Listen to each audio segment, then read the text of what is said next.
Great. So what we'll do today in the next 45 minutes to an hour is we'll talk about a little bit of spinal anatomy 101, kind of what's going on in your cervicals, what an ideal posture is that we're looking at. And then we'll talk about what the most common postural distortion we see in our office is and how that can lead to tension in your neck and also what it's doing in your nervous system, and how it can this sort of postural distortion and abnormality can lead to poor health outcomes overall. Um, And then we'll show you some exercises that you can do in your daily lives that help to combat the tension in your neck and your shoulders and help just to make sure that everything stays nice and flexible and that you're maintaining a proper alignment in your neck. And then we'll wrap up with some recommendations for pillows, which is a common question that we get a lot in the office as well. So, spinal anatomy 101. There are four regions in your spine. We have the cervical, the neck, and then the thoracics, and then the lower back, and then the sacrum. A major common misconception is that the spine is straight and needs to be perfectly straight when viewed from the side. So I have a spine here, and what a lot of people think is that this spine needs to be perfectly straight. But in actuality, in reality, an ideal spine has a really nice S-shaped curve when viewed from the side. And it's really important that we maintain these curves because they help with the flexibility of the spine and also creates support and acts like this natural spring-like cushion. If your spine was perfectly straight, every time you like jump around or walk, it can create a lot of impact on the bones and create tremendous wear and tear on the joints. So by having these nice gentle curves, it's actually helping to distribute weight from the stress of walking and just movements of daily life.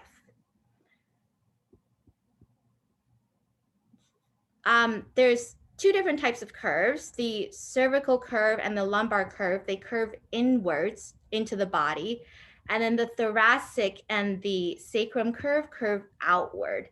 And we like to say that the curves of your spine are really a sign of vitality.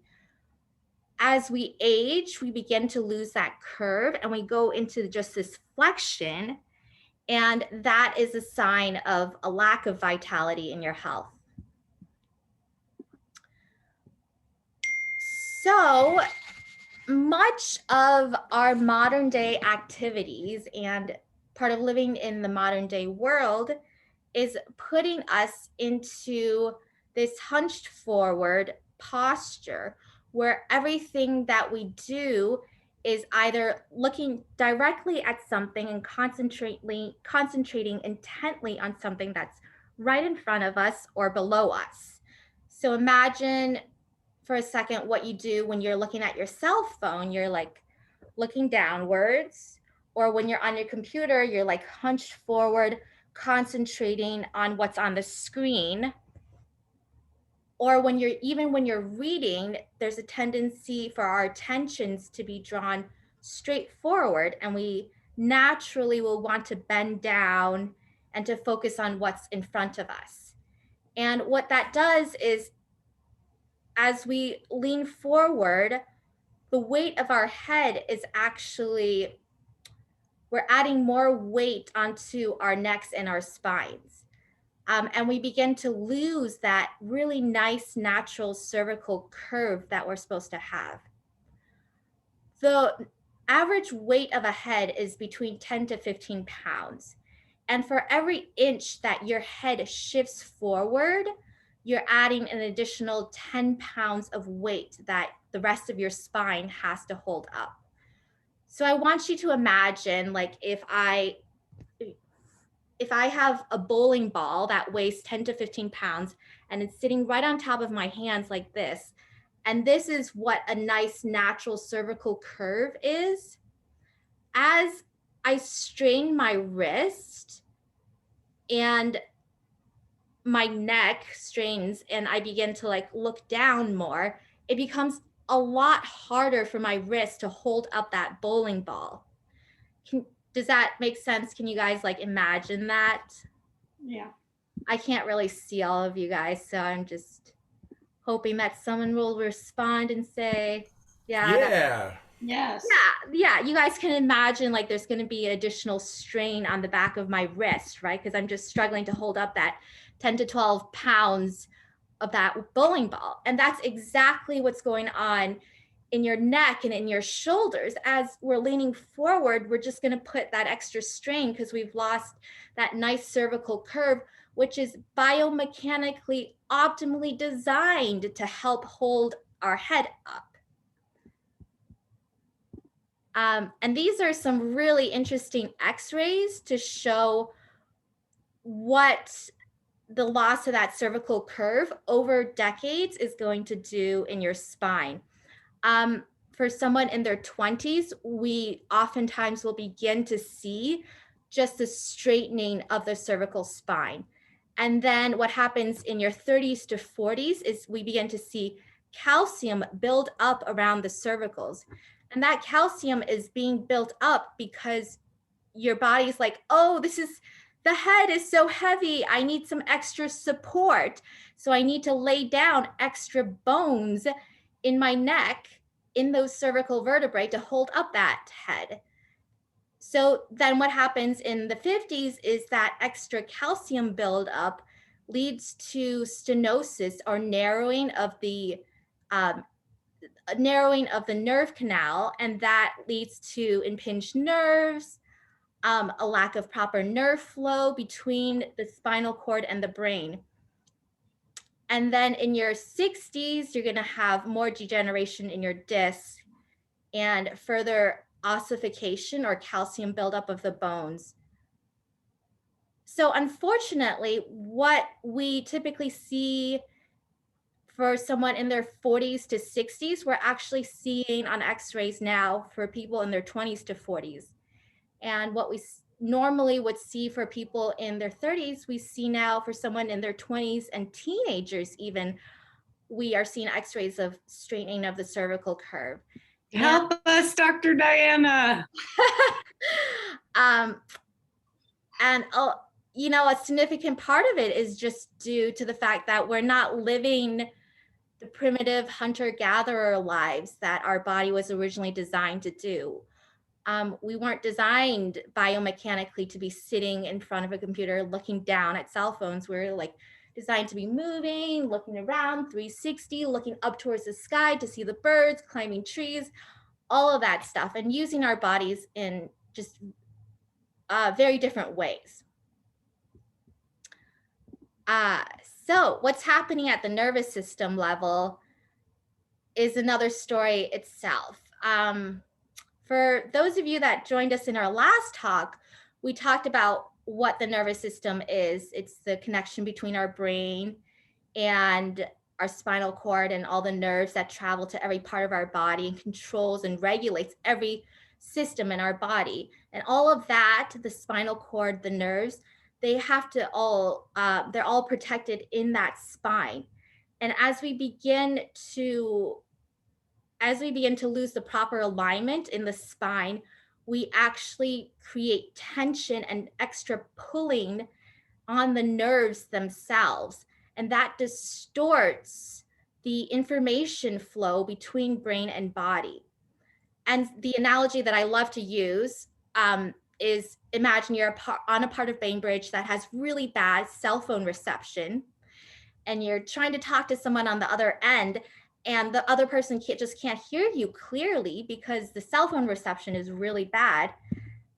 And so there's not going to be proper information flow, and your response is not going to be ideal. The same thing is happening in your brain and body connection when there is tension or distortion of information between the brain and the body. Your brain just isn't getting proper, accurate information from the body. And so it's not sending back proper, accurate information in response to tell the body what to do. How this shows up as symptoms is really far ranging, right? For things in the cervicals, it can show up as headaches, pain, tension, but also like things like ear aches, fatigue, vertigo, which we're seeing a lot of, visual or auditory disturbances, allergies, even numbness and tingling. The other thing I will say about the cervicals and why I think it's really fascinating is I'll show you the spine here.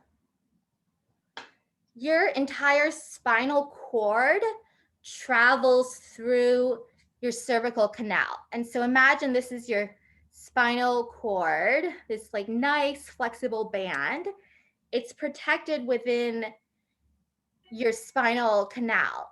And as we begin to lose that cervical curve or bones become misaligned in your cervicals, it's going to pull on your spinal cord. And there's been actually studies done to show that this spinal cord can stretch by up to 5 to 7 centimeters. And when the spinal cord stretches, if you can imagine like this rubber band, it creates a lot of just tension and pulling on the cord itself.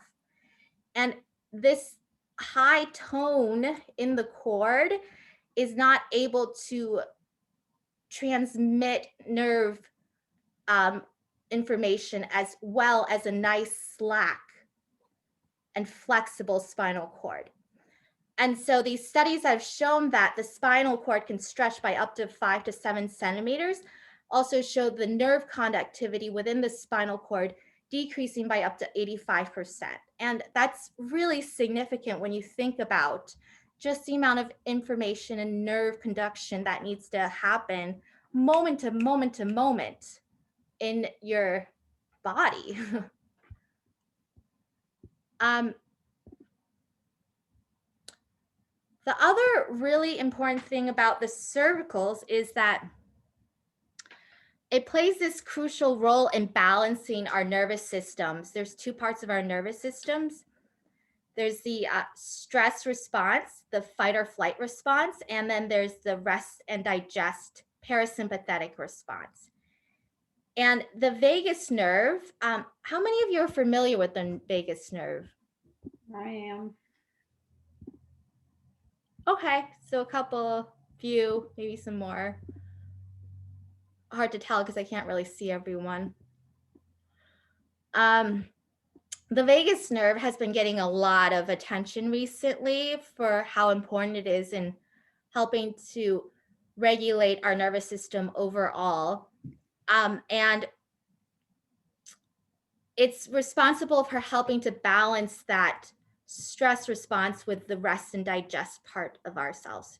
So if you ever feel like you're just constantly on high alert, amped up all the time, and it's hard for you to relax at night and to sleep and to just fully be in that rest or digest state, a lot of that has to do with not a strong enough vagal tone. And that vagus nerve travels from your brain and it exits out through cervical vertebrae, in particular your upper cervicals. And part of it also travels down and innervates different organs like your heart, your adrenals, your digestive system.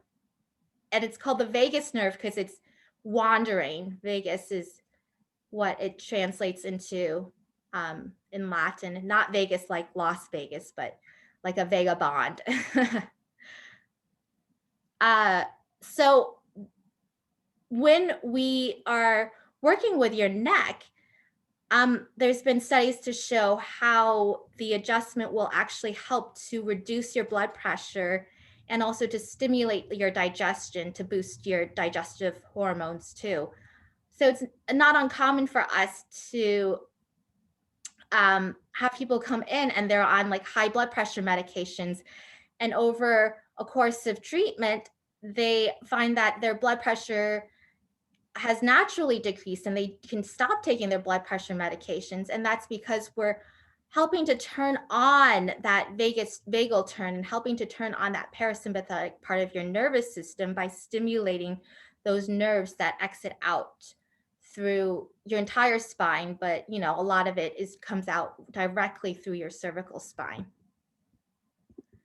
That's a lot of information. Do you guys have any questions about any of that?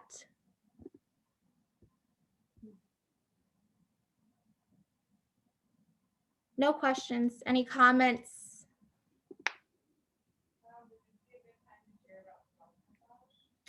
Yeah, sure. Let's do that. I love the vagus nerve, and I think it's really important these days. I know a lot of us are kind of in strange times, and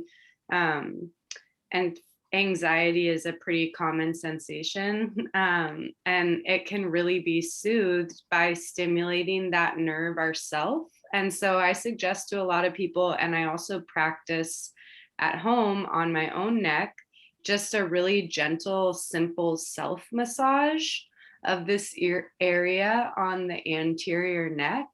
And sometimes I'll even do it like in bed at night when I'm having trouble sleeping. I'll actually turn around the other way and put my legs up the wall, which we talked about in the last workshop. I'll put my legs up the headboard, and that also activates our parasympathetic nervous system. And then at the same time, I'll get some oil, like coconut oil that I like the smell of. And I'll just try and keep my hand as soft as possible and gently make circles and rub back and forth across the front of my neck, and kind of just check in with that area of my body and make sure that it's not too tight. And just by doing that with our hand, we can stimulate the vagus nerve and help to put ourselves into a more peaceful state. So that's a great exercise to try. Thanks. Yeah, I'm just reminded of how much tension that we can carry up here, which is why, like, when a lot of you guys come into the office, we're working so much on your front neck muscles, because these are the muscles that will clamp down as soon as our head shifts forward.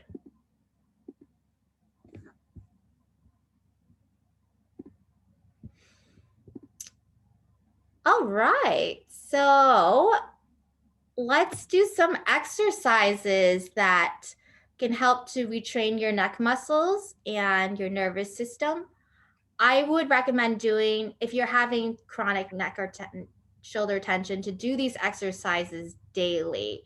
And they're really simple. So it only takes maybe 10 to 15 minutes, but they're really effective. And I would love it if you guys just did it with us, just so you guys can really feel it. Sure, let's do that.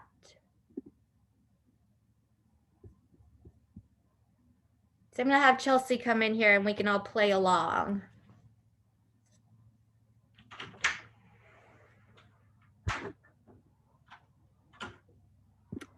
All right, the first one is called a chin tuck. It's also called a double chin exercise because you want to imagine like you're creating a double chin, and it's not going to always look attractive.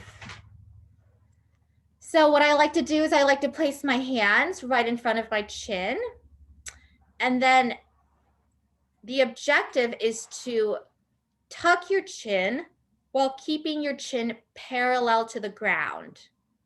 So you don't want to tuck and look up or tuck and look down. You just want to keep your chin parallel to the ground. And from the side, it looks like you're making a double chin.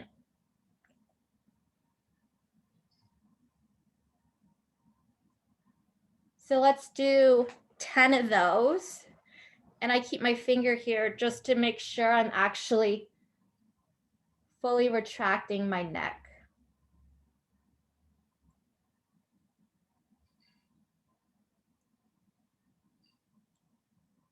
The other thing about this is you really want to focus on not using your front neck muscles to do that, but more of your suboccipital muscles, which are these tiny muscles right behind your occiput. So just place your awareness on those muscles right behind your occiput while you relax your front neck muscles.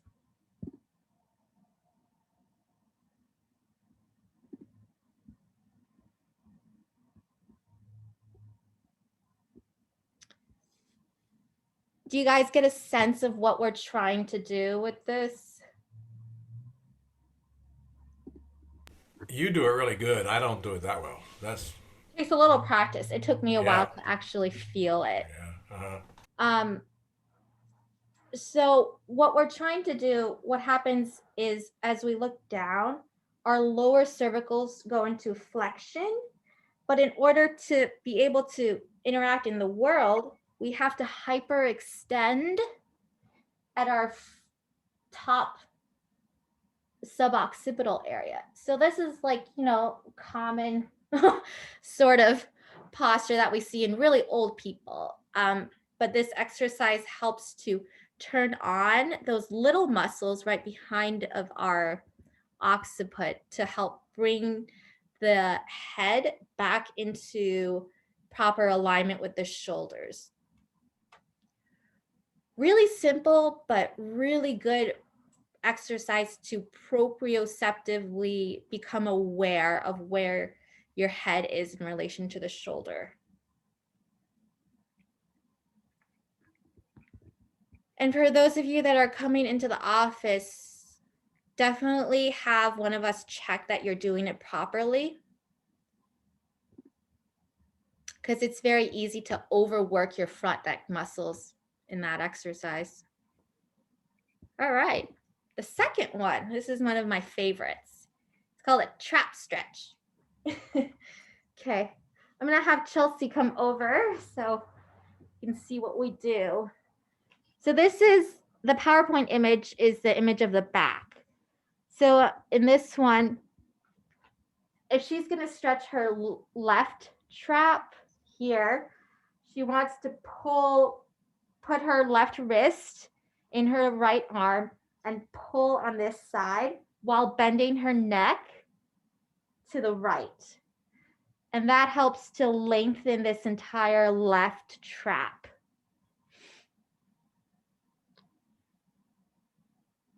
And then what you can also do is you can also turn and look down to get the back part more, and then turn and look up. And that stretches different parts of your side neck muscles. And you just want to hold that for 3 to 5 breaths.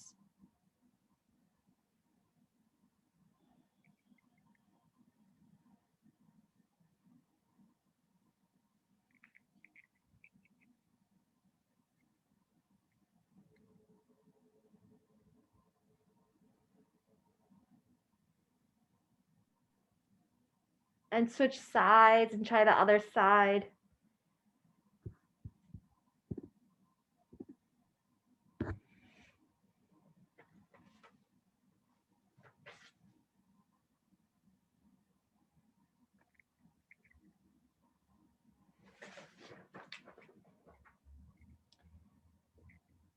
Can you guys feel that stretch?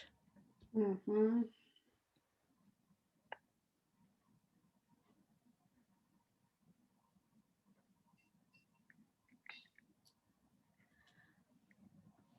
Cool. All right.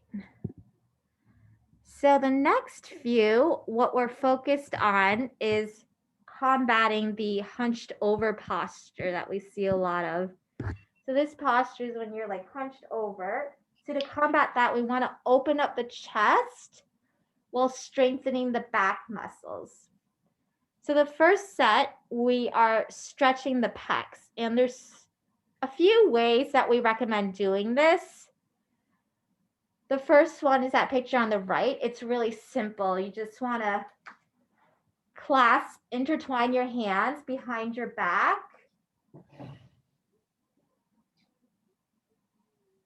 And just pull up.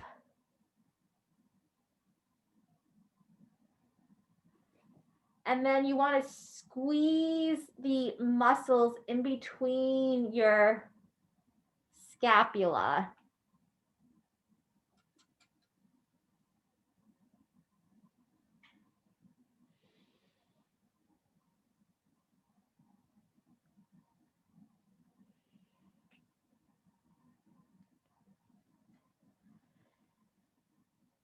The other way to do this is with the doorway stretch. So go over to a door here.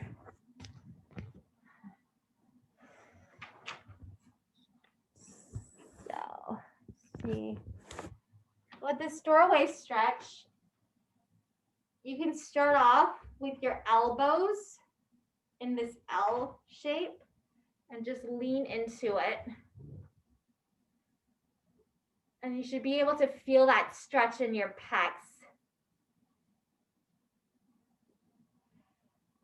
The higher that you move up with your hands, the harder you're just kind of getting into different parts of your pecs. Becomes a little bit harder the higher that you move your hands up.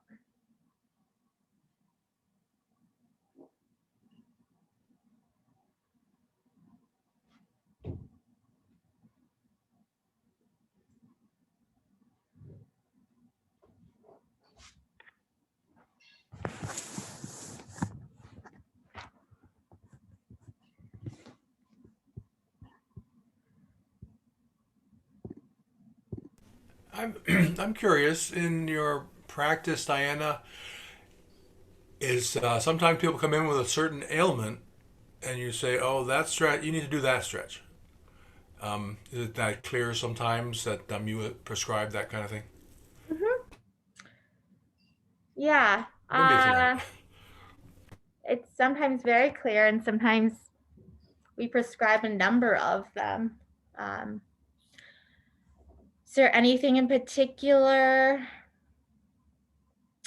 These are just all just the ones that I'm sharing now are kind of just like general ones to combat that the quote unquote the tech neck and the forehead posture and the hunched over.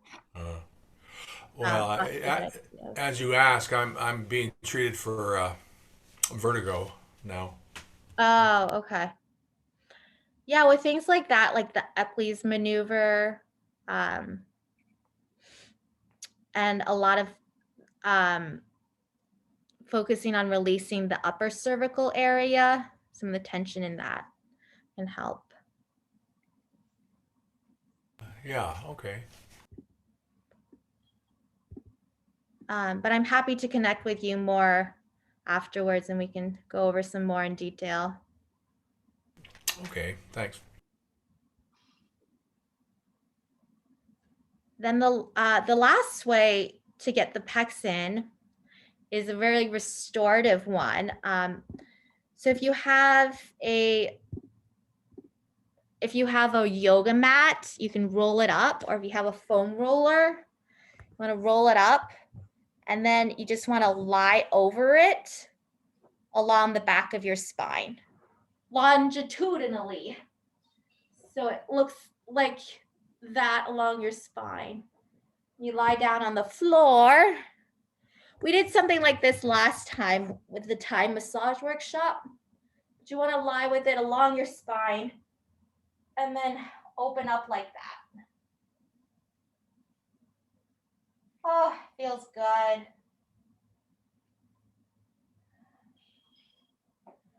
Every time I get into that posture, I just want to stay there forever.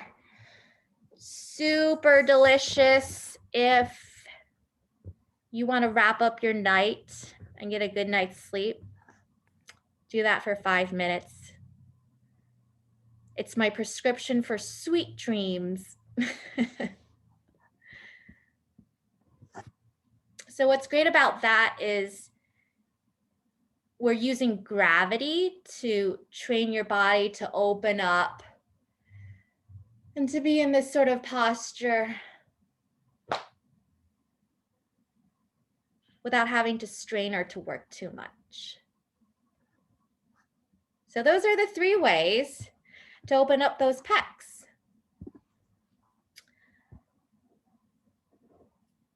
And in addition to working on those pecs, we want to strengthen the back muscles. So this one is called the wall angel. Really powerful strengthener for the back.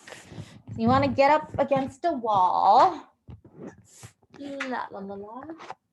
You want to stand about 6 to 12 inches from the wall. Your feet are going to be hips width apart. Then you want to have your hips, your upper back, and the back of your head against the wall. Then you bring your elbows and the back of your hands against the wall, and then you slowly raise up your hands while keeping your elbows and hands against the wall into a wide V shape. And then you bring it down, and as you bring it down, you want to squeeze those muscles in between your shoulder blades.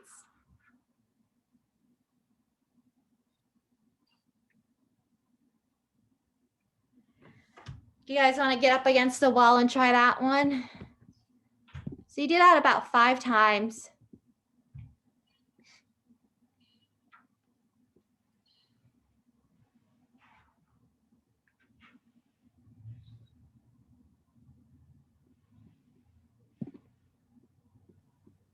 Is it bad if there's like pinching between your shoulder blades when you do that activity or exercise? Can you describe the pinching more? Like what do you mean by pinching? Like Between my shoulder blades is kind of, tension? yeah. Whereabouts? I like upper, sorry, I can turn my video on. Like upper spot, like probably like right there, like right in between my shoulder blades are there. So those are the muscles we're trying to strengthen, right, Dr. Diana? Mm-hmm.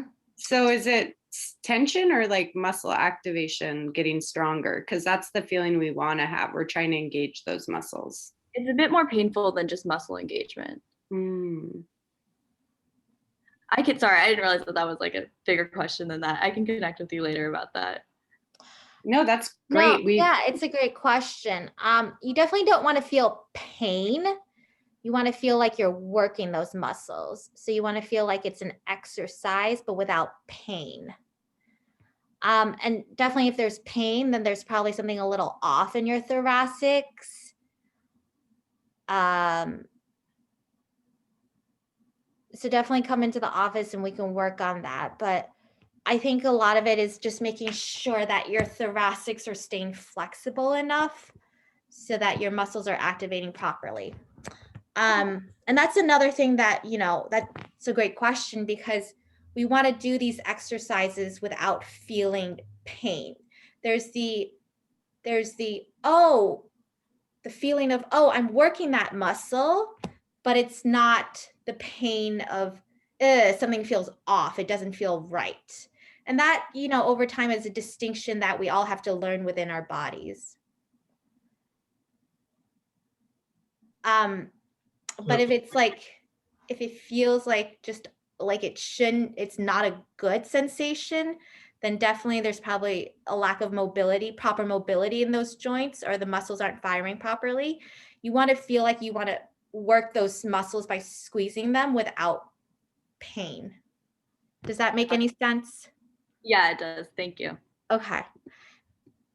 Can you hear me? Mm-hmm.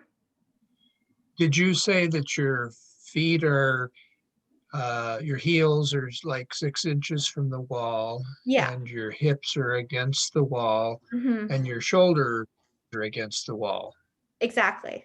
Yeah. Okay. So your feet can be about 6 to 12 inches from the wall, but the rest, your hips, upper body, shoulders, back of your head are all against the wall. Okay, thank you. And then one more thing to make this a little bit more challenging and more of a core workout is I want you to feel where your lower ribs are and to tuck that up against the wall as well.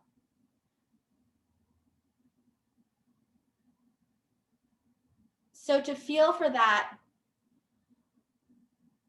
do the opposite, which is to flare out your lower ribs like that. You can feel your lower ribs leaving the wall.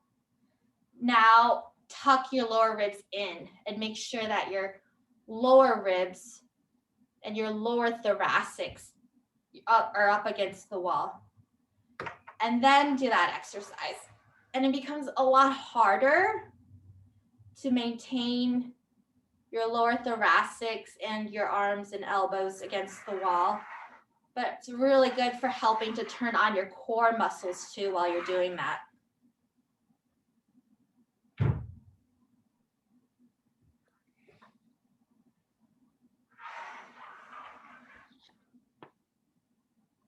And don't forget to squeeze those muscles in between your shoulders.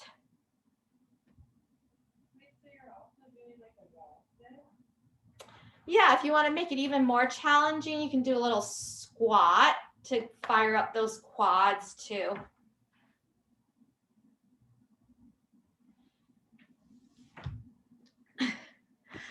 All right.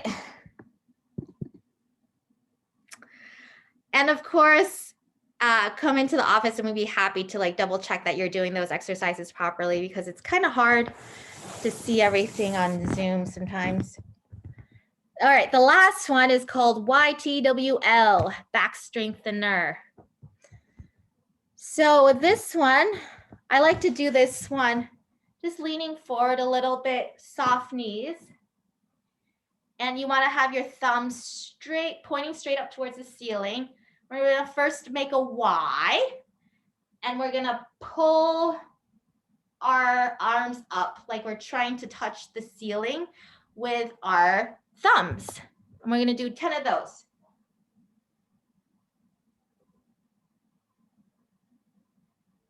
Seven, 8, 9, 10. And then we take our arms out to a T and we pull up. 1, 2, 3, 4, 5, 6, 7, 8, 9, 10. And then W, squeezing those muscles in your back between your shoulder blades. 4, 5, 6, 7, 8, 9, 10. And then we make an L. So we put our elbows against our ribs and we just go 1 up towards the ceiling. Can you guys feel that? I can feel it. I feel the burn. I feel like a Pilates instructor. Do you guys feel the burn? My arms are tired. I don't know about you guys, but I definitely feel the burn. I think I need to do more of those. Those are awesome. It's so simple to do. Let's do 10 of those sets, 40 in total. And honestly, if you do that twice a day, you will notice a difference in your back muscles. You'll just feel like you can have that nice open posture with a lot more ease.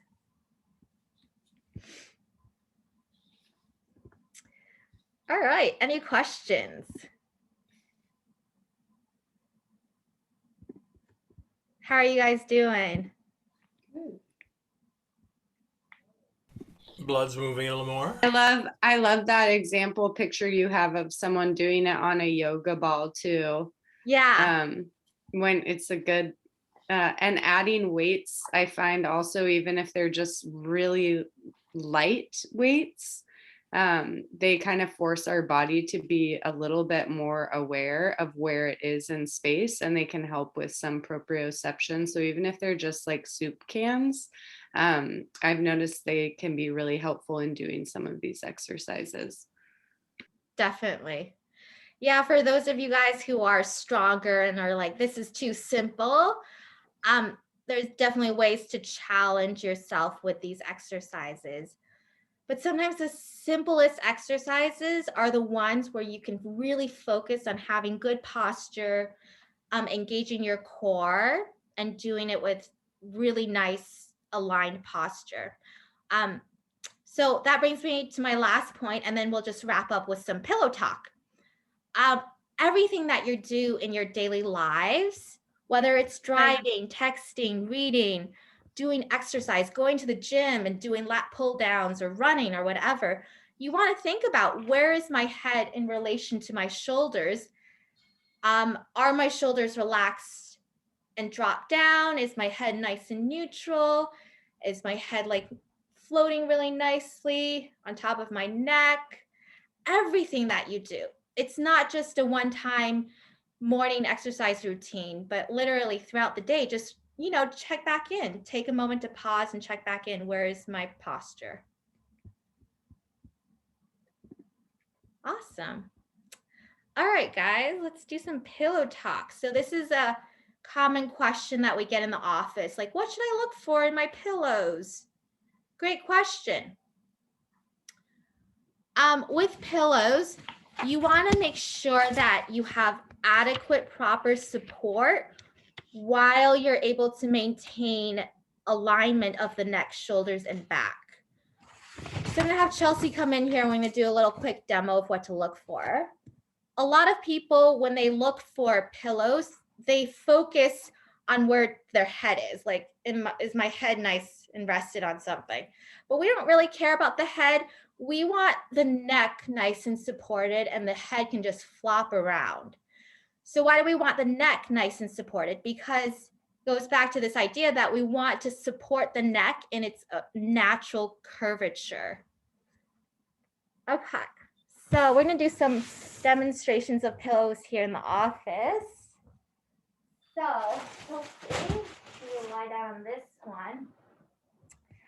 So for back sleepers, what we want to look for is that neck in a nice neutral alignment. As you guys can see on the slide, if you have a pillow that's too high, ideally you have an adjustable pillow where you can remove a cushion.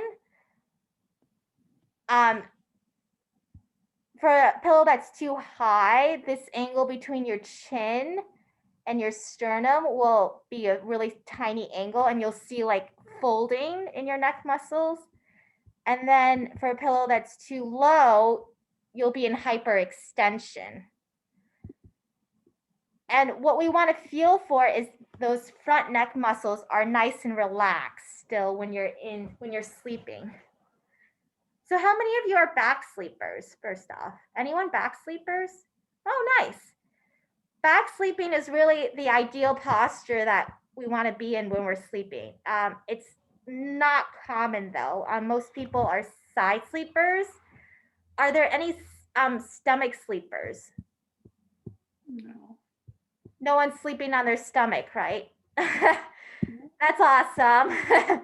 You can admit it. It's not horrible.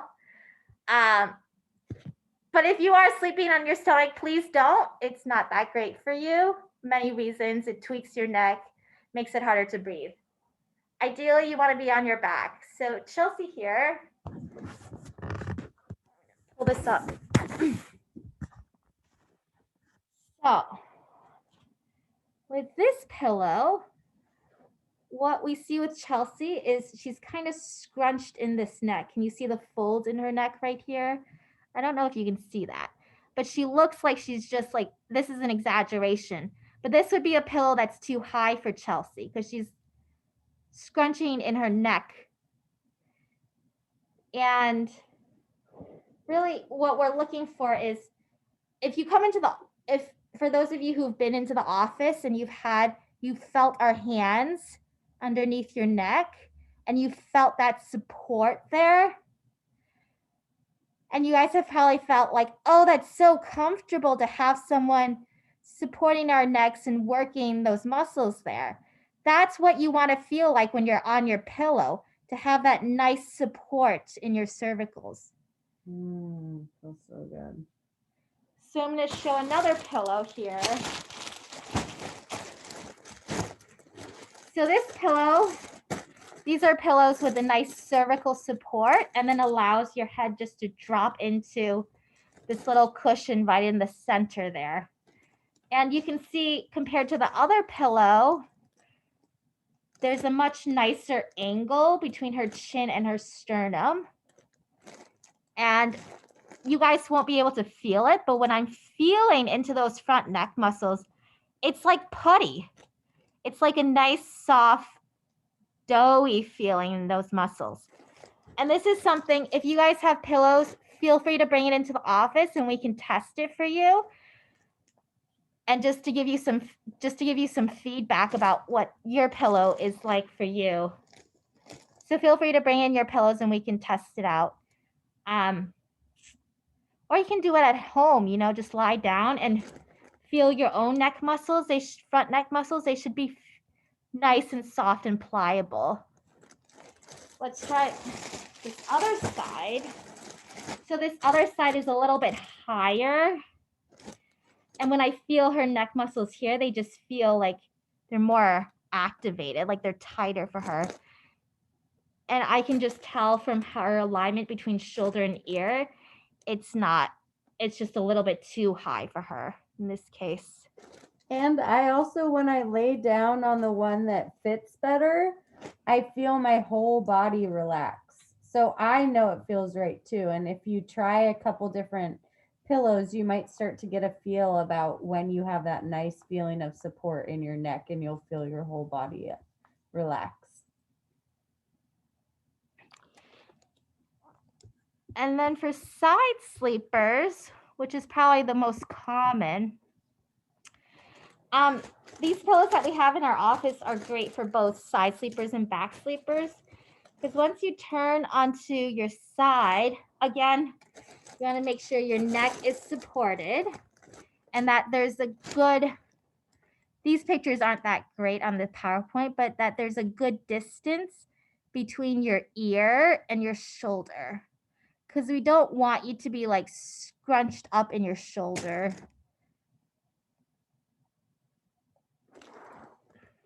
And then you can tell for like a pillow that's too high, it's just going to twist. It's going to laterally bend your neck out of proper alignment. So Chelsea's going to just, let's see, like for this side of the pillow, it's probably going to be too low for her. Yeah, there you go. My head's tilting down. Can you guys see that? That's a really good example of a pillow that's too low for Chelsea. You can't really see her nose because of the mask, but if you could, like her nose would be like pointing up. Her entire head has kind of like tilted down to one side. So we had a little bit more support, like on this side of the pillow, there's more support. That side's still too low. This side is still too low for her. Can you guys see that? All right, let's try one more. So this is literally what we do. Oh, that's perfect. Just looking at that makes me feel comfortable inside of myself.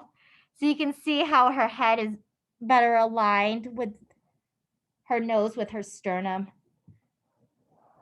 So that's what we do in the office. We'll try out different pillows, cervical pillows, proper pillows, to make sure that you're aligned when you're on your pillow, either if you're side sleeping or back sleeping. And again, feel free to bring in your own pillows and help you out with that. Yay. All right, guys, we did it. Thanks so much for joining us. Diana, is there a way to get copies of those exercises you taught us? Definitely. I will send you an email with this PowerPoint that I'm really glad I was able to share. Thank you. And is there anyone that isn't already a practice member here? Any newbies?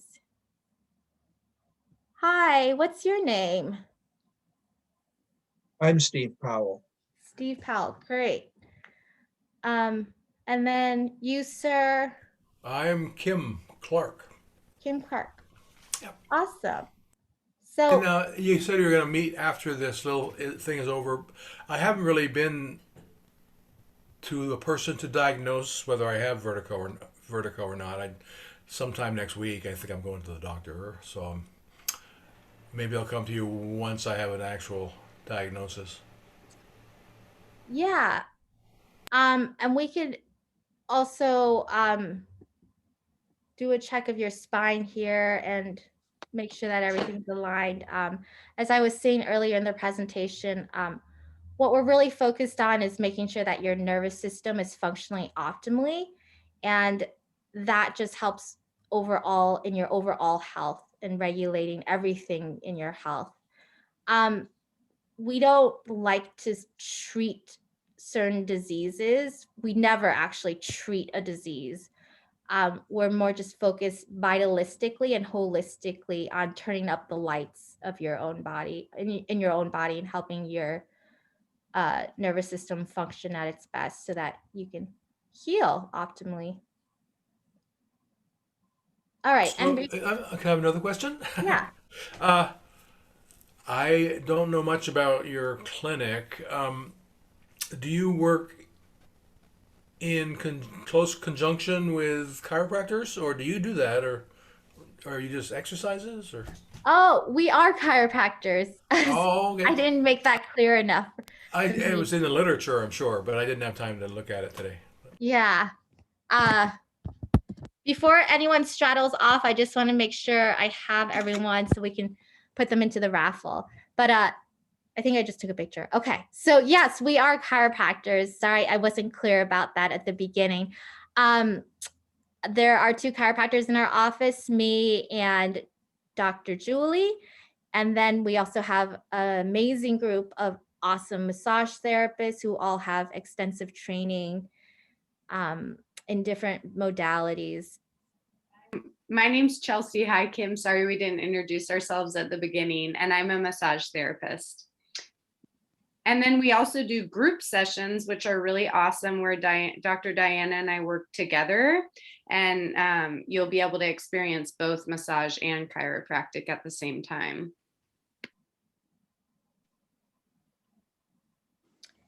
In our philosophy here, the chiropractors are focused on making sure that your spine and your joints are aligned and moving properly so that your nervous system is communicating properly. And the massage therapists are amazing at helping to balance your soft tissues and making sure that your soft tissues are nice and pliable and able to support your spine and the rest of your body as well.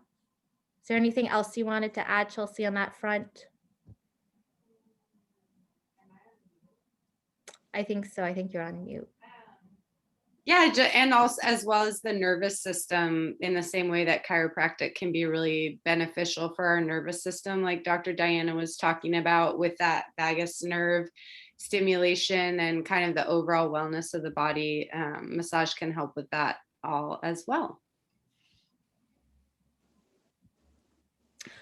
Oh, and for the new people, what we're offering is if you are wanting to come in for a new patient evaluation and to meet us and to talk with us about whatever health issues or health concerns you have, we're offering some goodies from our goodie bag, and it includes muscle roll-on. So it has CBD oil in it, which is great for relaxing the muscles, turmeric for reducing inflammation, cayenne for improving circulation, and it's this amazing roll-on oil that you can roll on. Smells amazing too, and we're offering that for free if any of you are interested in signing up for a new patient evaluation. Otherwise, we are scheduled for our next one. Is there any topic or request for the next one? Next one is the last Wednesday of March. Well, we're going to be sending out a survey. So As long as I got you, how about Eastern knowledge for our medical world, the Western medical world. Uh, yeah, I forget the words, but channels. The different energy things that flow, that stuff. Yeah, the meridians. Yeah, so I'm not an expert in that. My mom does acupuncture, and I've kind of picked it up over my lifetime. I love acupuncturists. I love traditional Eastern medicine. There's a lot of fascinating research to show how the meridians, those energy channels, line up with our fascia lines, which fascia is the connective tissue, the wrappings all around our body. And I know that there's really big meridian lines right along the spine too. So, it's all related. I mean, it's how one industry or one profession will explain things a certain way, and then another industry/profession will have a different way of explaining it, but they're just different ways of describing the same phenomenon. And that phenomenon is almost like awakening the innate intelligence within our body. That's the phenomenon that I would say is what we're all aiming towards. Awakening the innate intelligence, awakening the self-healing mechanisms and the self-regulating mechanisms within all of us. Chelsea might have more to add. She does some Thai massage, which is an ancient form of Eastern massage. And she has a completely different language, vocabulary around explaining some things. Sorry, could you repeat the question? Was it your? I was asking about a future class on meridian and energy systems and acupressure points and stuff like that. Oh, got it. That was your topic request. Cool. Duly Awesome. noted. Yeah. I would say I'm not certified to teach that type of class, although I do love the meridians, and those come more from the traditional Chinese medicine, like Dr. Diana was saying, and acupuncturists or a naturopathic doctor could specialize in that. I do, however, I've heard of a woman here on the island who teaches some really amazing classes around stretching the meridians. And I think she does gyrotonics as well. And she is a licensed acupuncturist, I believe, or a naturopathic doctor. I have to double check. But if you reach out, I can track down that information for you. She teaches classes on Zoom now and also does private sessions.